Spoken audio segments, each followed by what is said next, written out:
আসসালামু আলাইকুম। অবিরাম বাংলা সংবাদের সবাইকে স্বাগত জানাচ্ছি। আমি চিন্তিয়া হক। শুরুতেই সংবাদ শিরোনাম।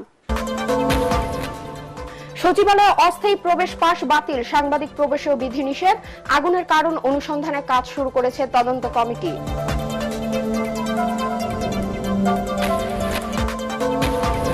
বরিশালে পণ্যবাহী নৌযান শ্রমিকদের অনির্দিষ্টকালের কর্মবিরতি চলছে। দ্বিতীয় দিনেও বন্ধ সব ধরনের পণ্য পরিবহন।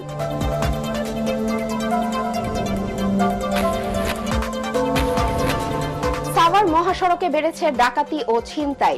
বেশিরভাগ ক্লোজ সার্কিট ক্যামেরা নষ্ট হওয়ার সুযোগ নিচ্ছে অপরাধীরা, অভিযোগ এলাকাবাসীর।